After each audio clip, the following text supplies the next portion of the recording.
Pada pertemuan kali ini kita membahas tentang analisa kuantitatif senyawa, baik itu yang ada di senyawa obat ya, berupa senyawa anorganik, yaitu dengan metode titrasi.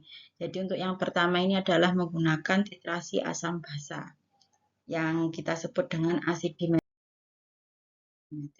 Jadi pada dasarnya analisis kimia mencakup dua hal secara umum, yaitu analisis kualitatif dan analisis kuantitatif. Jadi kalau analisis kualitatif ini digunakan untuk menentukan macam zatnya. Jadi misalkan apa apa zat yang terkandung di dalam sampel A. Nah, itu yang ditanya apa, nah, zatnya apa, jenis zatnya apa, itu analisa kualitatif. Jadi kita hanya bisa mengetahui ini jenis senyawanya tanpa mengetahui kandungannya gitu. Sedangkan untuk analisa kuantitatif itu merupakan analisis yang bertujuan untuk menentukan banyaknya atau kadar zat. Misal, berapa kadar zat atau kadar merkuri dalam kosmetik A. Nah, itu berarti kan pertanyaan kadar kuantitatif. Kalau yang pertanyaan kualitatif itu apakah terdapat merkuri dalam kosmetik A? Nah, ada atau tidak? Nah, atau pertanyaannya begini, kosmetik A ini mengandung senyawa apa saja? Nah, itu analisis kualitatif. Nah, yang analisis kuantitatif ini salah satu metode yang sangat dasar ya. Jadi untuk menentukan kadar suatu zat ini kita sebut dengan metode volumetri atau nama lainnya titrimetri. Jadi volumetri atau titrimetri ini adalah suatu metode analisis menentukan kadar zat berdasarkan volumenya dengan cara titrasi. Jadi titrasi itu penetesan atau penambahan larutan ke dalam larutan lain. Jadi artinya titrasi itu adalah menambahkan larutan ke dalam larutan yang lain. Dalam hal ini nanti akan muncul beberapa istilah larutan standar sama sampel. Nah, titrasi asam basa, kalau titrasi tadi pengertiannya adalah menambahkan larutan ke larutan yang lain, maka titrasi asam basa adalah penentuan kadar asam oleh basa atau kadar basa oleh asam. Gitu. Jadi, titrasi asam ini menentukan kadar asam oleh basa, sedangkan basa atau sebaliknya. Nah, untuk peralatan titrasi ini ada beberapa peralatan pokok. Jadi sebenarnya peralatan yang saya sebutkan di sini ini adalah bukan peralatan, intinya itu peralatannya yang komplit seperti ini, tidak. Jadi peralatan titrasi ini sebenarnya tergantung dari jenis sampel yang akan kita analisa. Untuk peralatan ini adalah peralatan utamanya yang wajib ada. Jadi ada labo titrasi, kalau kita di lab biasanya menggunakan labo Erlenmeyer, itu sebenarnya sama dengan labo titrasi. Kemudian labo takar, ini labo ukur ya, sama ada pipet volume, ada buret, gelas piala, sama gelas pengaduk. Jadi gelas piala ini beker glass, jadi labo titrasi atau labo Erlenmeyer ini digunakan untuk tempat sampelnya. Kemudian ini labo ukur kita gunakan untuk membuat larutan standarnya, bisa juga untuk mempersiapkan sampel yang akan kita ukur.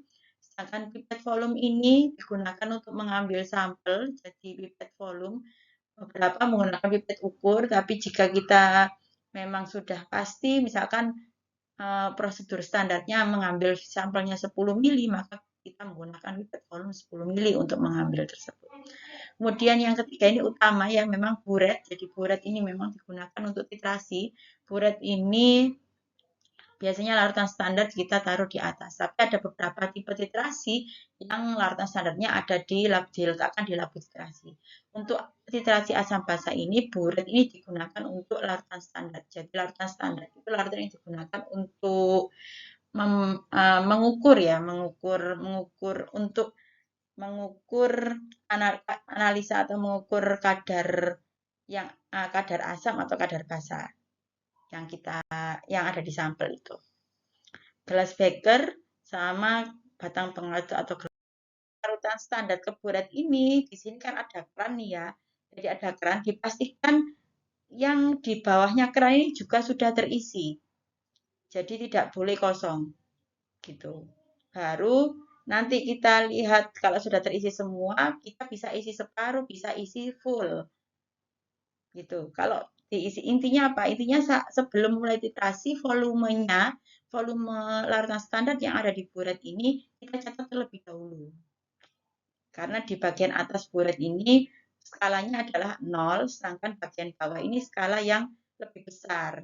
Jadi kalau kita mulai titrasi mau mengukur berapa jumlah larutan standar yang keluar dari buret, perlu dicatat terlebih dahulu volume awalnya dan volume akhirnya. Kemudian ini labu yang kedua kalau sudah mengisi larutan standar, labu titrasi diisi larutan sampel sebanyak volume tertentu. Volume tertentu ini tergantung prosedur yang kita acu. Jadi ada standarnya, misalkan prosedurnya ini diminta mengambil 10 mili, berarti kita ambil 10 mili menggunakan apa? Menggunakan pipet volume atau pipet gondok 10 mili. Kalau diminta mengambil 5 mili, berarti gunakan pipet volume 5 mili. Kemudian ditambahkan beberapa tetes larutan indikator. Biasanya kita menggunakan 2-3 tetes, kemudian digoyang sampai homogen. Labu elemennya digoyang ya, dihomogenkan. Setelah itu, larutan pentiter diteteskan dari buret sambil labu elemennya kita goyang agar terjadi reaksi yang merata di semua sisi. Ini dilakukan, jadi sebelum larutan pentiter ini diteteskan, catat dulu volume awalnya sebelum dilakukan titrasi.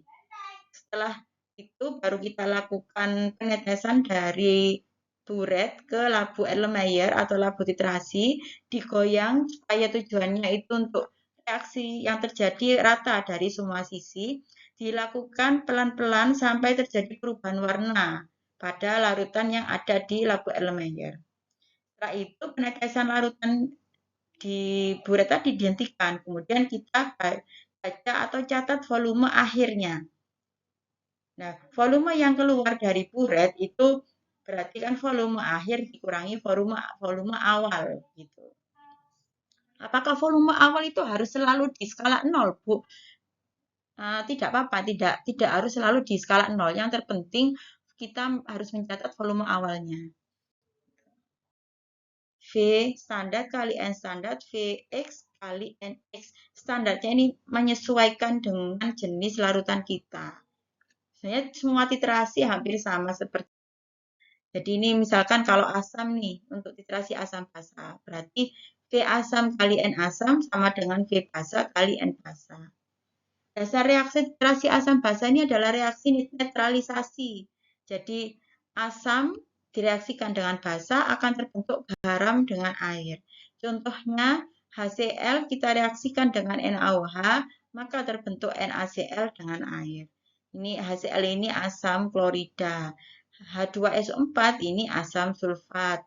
Direaksikan dengan KOH, kalium hidroksida, menghasilkan garam kalium sulfat dengan air. Nah, di dalam titrasi ini pasti akan kita temui istilah namanya titik ekivalen dan titik akhir titrasi. Jadi di awal mulai titrasi asam basa, titrasi redoks, titrasi kompleksometri, titrasi bebas air, semuanya pasti menggunakan acuan titik ekivalen dan titik akhir titrasi. Jadi titik ekivalen dan titik akhir titrasi ini digunakan untuk acuan untuk saat titrasi itu kita hentikan. Jadi saat reaksi antara asam dengan basa tepat ekivalen, nah ini kita sebut dengan titik ekivalen ya. Secara stoikiometri yaitu milimolek asam sama dengan milimolek basa, ini kita sebut dengan titik ekivalen. Yang secara teoritis pada saat ini seharusnya titrasi dihentikan. Secara teoritis ya titik ekivalen itu. Saat titrasi dihentikan, saat terjadinya perubahan warna indikator, TAT dapat terjadi setelah atau sebelum TE. Namun pada kenyataannya, titik ekivalen ini kita tidak bisa mengetahui secara tepat. Kita mengetahuinya itu melalui titik akhir titrasi. Jadi titik akhir titrasi itu merupakan titik saat titrasi itu dihentikan. Kenapa kok Beda Bu antara titik ekivalen sama titik akhir iterasi. Titik ekivalen sebenarnya merupakan titik akhir iterasi secara teoritis. Namun pada prakteknya indikator-indikator yang kita gunakan tidak bisa berubah secara tepat pada titik ekivalen. Sehingga titik ekivalen ini bisa terjadi setelah atau sebelum titik akhir iterasi. Cuma tidak terlalu jauh beda dengan titik ekivalennya. Gitu. Jadi titik akhir iterasi ini ditandai dengan perubahan warna pada indikator. Jadi penggunaan indikator yang tepat itu sangat menentukan titik akhir iterasi dan akan nyambung ke hasil iterasi kita. Nah, ini kan ya 8,3 sampai 10, timbal biru 8,0 sampai 9,6. Rata-rata biasanya kita gunakan yang indikator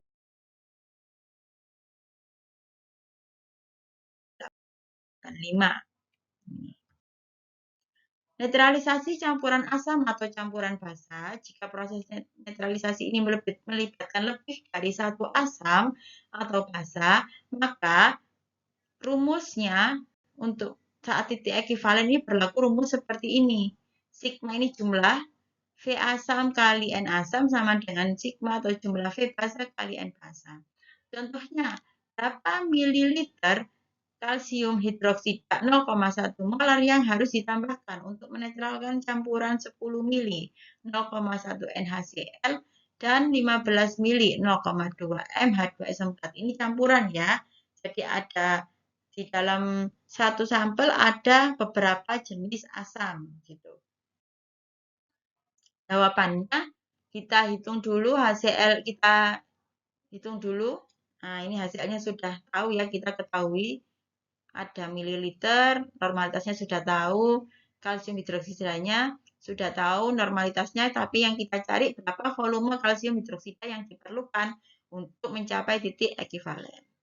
Jadi ini volume HCl kali NaCl ditambah V H2SO4 kali NH2SO4. Ini jangan lupa diberi tanda kurung. Ini kita beri tanda kurung di sini dulu. Artinya yang perkalian hitung dulu di kalkulator, jadi jangan langsung di V kali N langsung ditambah V baru dikali N. Itu nanti hasilnya pasti berbeda. Gitu. Jadi dihitung dulu masing-masing milimoleknya, kemudian kita jumlahkan, kita cari VCaOH-nya berapa. Oh, ternyata ketemu 35. Nah, ini di akhir soal-soal latihan, silahkan dikerjakan, ditulis tangan, kemudian nanti bisa dikirimkan ke email saya kirimkan melalui grup WhatsApp, jadi bisa dikirimkan ke email dalam bentuk foto atau scan. Sekian penjelasan dari saya, terima kasih atas perhatiannya. Jika ada pertanyaan bisa ditanyakan melalui komen di YouTube atau yang sudah ikut grup WhatsApp saya bisa bertanya melalui grup WhatsApp. Terima kasih. Assalamualaikum warahmatullahi wabarakatuh.